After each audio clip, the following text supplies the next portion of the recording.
Hi everybody, welcome back to the channel. It's Samantha. Thank you so much for joining me. So in this video, I'm going to show you how you can relieve dryness from your hair. So let's say you've done a henna treatment or a protein treatment, or even if your hair is just feeling super dry, this is something that you can do on wash day that will help to bring back that moisture in. So if you've watched my recent videos, you'll know that I recently did a henna treatment. So I really wanted to do a moisture boosting wash day, and this is how I did it.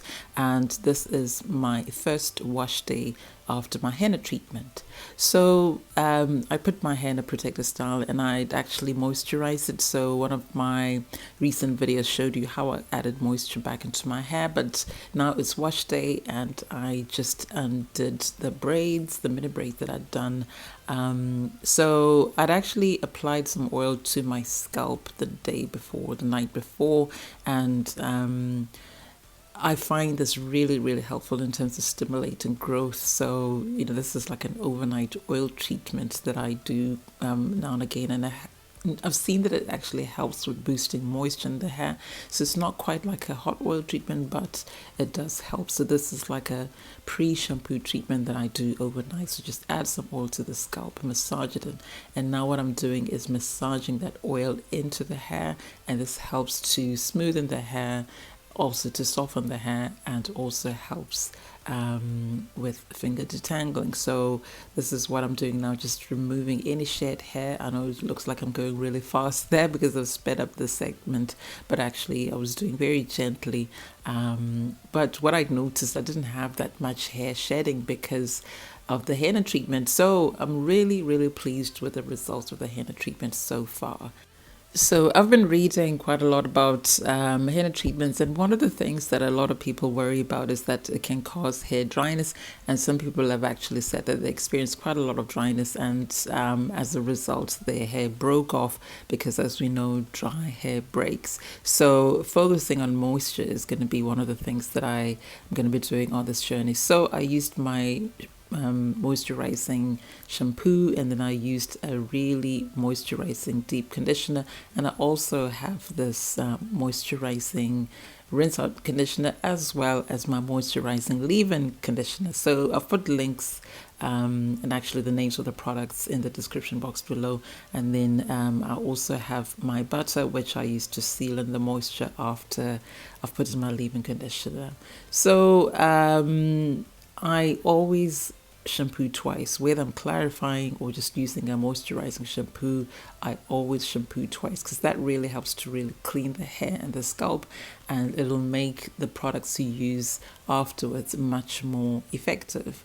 The thing is, if your hair's got residual product or even a little bit of product buildup, whatever products you're going to use afterwards, the moisturizing deep conditioners, etc., are not going to be as effective because they're not going to be able to penetrate the shaft of the hair as well.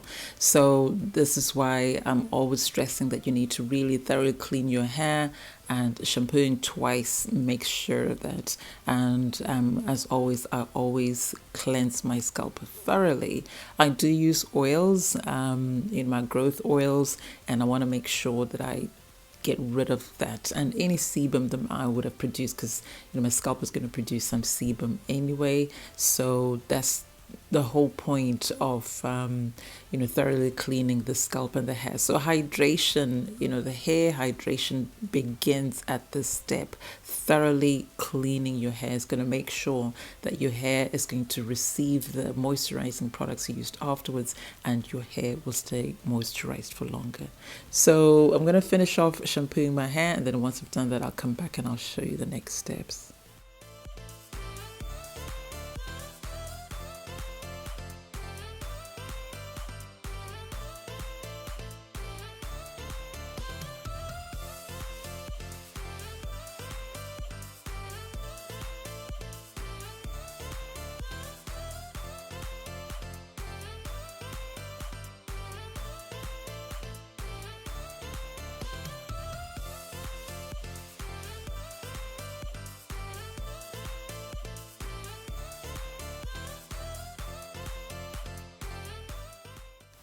So now that my hair and scalp are beautiful clean, it's time to move on to the next step, which is to apply the deep conditioner.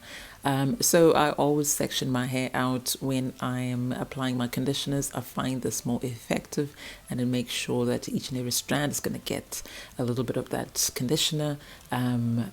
Yes, even when I'm shampooing, I do section it out to some extent, but I use the clips, etc., to make sure that my hair is properly sectioned out when I'm applying conditioners, because I find that this makes it easier, quicker, and also more effective, because it means that each and every strand is going to be coated in the goodness of the conditioner. So in terms of the sequence, as I said, I apply a deep conditioner before I use a rinse out conditioner.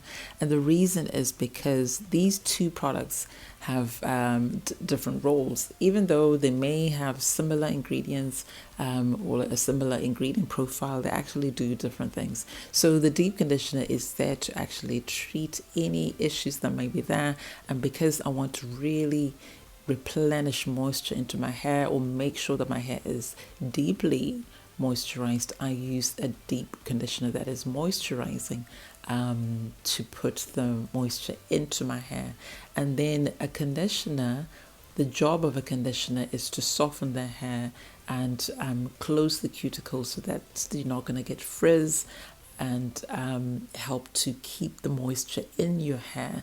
And therefore that's why I use my deep conditioner before I use my rinse out conditioner. I know some people like to do it the other way around, but actually I think this is much more effective for me anyway, because you are putting in the goodness and then you're sealing in the goodness, rather than using a conditioner that's going to seal your cuticles and then trying to put a deep conditioner on top of that. For me, it just doesn't work. So anyway, I'm just going to make sure that I've applied my deep conditioner throughout my hair, and then once I've done that, I will cover it with a plastic bag, and we can use a shower cap if you want to, and then I'm going to leave it on to work for about 30 minutes. And the body heat that's going to be generated, that indirect heat, is going to help open up the cuticles so that my hair gets all the benefit of the deep conditioner. So if you want to use a heating cap, this is when you can use it. You don't have to, but whatever way you can to generate indirect heat will help. I'll put a link in the description box just showing you the different ways that I use indirect heat to make my deep conditioners more effective. And this is what my hair was like after 30 minutes. On this occasion, I didn't use a heating cap at all. I just put the plastic bag on and then a woolly hat on top of it, and that was enough to generate enough heat to open up the cuticles and allow my hair to absorb all the goodness from the deep conditioner, and also allow the moisture to start to get back into the hair shaft. So at this point, my hair was feeling really nourished. It felt really moisturized, and there was the bounce. It felt really, really good. So in terms of rinsing out the deep conditioner, I prefer to use lukewarm water, so not cold water and definitely not hot water. So I just rinsed my hair with lukewarm water, because this helps again to open up the cuticles, so that the conditioner, the rinse out conditioner, is going to be more effective, so that the hair can continue to absorb moisture and any good ingredients from your conditioners. So I love this combo. So there is the mask, and now I'm using the conditioner. So this is just the rinse out conditioner, and immediately my hair felt really soft. I mean, I love this conditioner. So the conditioner, the rinse out conditioner, is going to help to smoothen the hair and close those cuticles, and the texture of the hair, you'll feel the change in the texture of the hair, because it'll start to feel really smooth and soft and silky. And even though it's just a rinse out conditioner, I still work it into the hair. I don't just apply it and walk away. I apply it and then really work it into my hair, making sure that each and every strand is coated. So you just need to read the instructions. So So this one just says, once you've applied it, you leave it on for at least 3 minutes, and that's exactly what I did, because you do need to give your conditioners, whether they rinse out conditioners or deep conditioners, you need to give them time to work. So that's exactly what I did.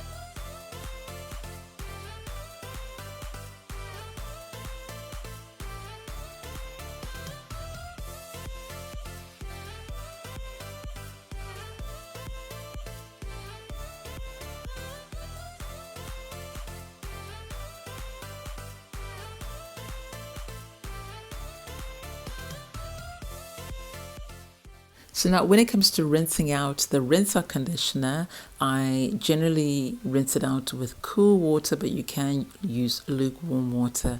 And afterwards, I then apply my leave-in conditioner. So I'm using a moisturizing leave-in conditioner. This is the leave-in cream or leave-in conditioner by African Pride. This is one of my favorites. It is deeply, deeply moisturizing. It is protein-free, and my hair absolutely loves it. So if you want some examples of protein-free leave-in conditioners, which are really moisturizing, I've put a link to a video in which I talked more about those and just gave some examples. I gave about 6 of my favorite protein-free leave-in conditioners. So again, I make sure that my hair is sectioned out, and I make sure that each and every strand is coated dry from the roots all the way to the tips. This is really important if you want your hair to be moisturized for longer. You need to give your hair the love and TLC that it needs. And just like any other product, I really make sure that I work it into the hair. I don't just slap it on. I work it into the hair so that it's thoroughly absorbed. So yes, it does look white to begin with, but the more you massage it into the hair, it will eventually be absorbed, and your hair is going to feel absolutely, absolutely amazing. Look at that. You can see that it's already starting to get absorbed. So I just make sure that I apply products, whether it's a deep conditioner, rinse out conditioner, or leave-in conditioner. I make sure that I apply it to my partings as well as my edges, because we don't want any coil or curl to miss out on the goodness. So in general, if I'm just going to put my hair into like chunky mini braids or some other sort of chunky protective style, then I would apply the butter that I showed you at the beginning of the video, because that will help to seal in the moisture. But I actually decided to do mini twists, and I was going to use different products, curling cream, etc. So I decided not to apply butter, but if you wanted, you could, or if you prefer just to use an oil to seal in the moisture, you can do that. If you don't like using butters or oils, even just this routine on its own will be enough. So in my next video, I'll show you how I styled my hair, so do stay tuned for that. But before I go, thank you so much to all my subscribers and everybody who's engaging. I really, really appreciate your love and support. If you're watching this video and you have not yet subscribed, then please do subscribe, and I'd also appreciate a thumbs up. And you can also sign up for notifications so that you never miss any of my videos or community posts. So I'll see you very soon. Until then, take care of yourselves and your loved ones, and God bless. Bye for now.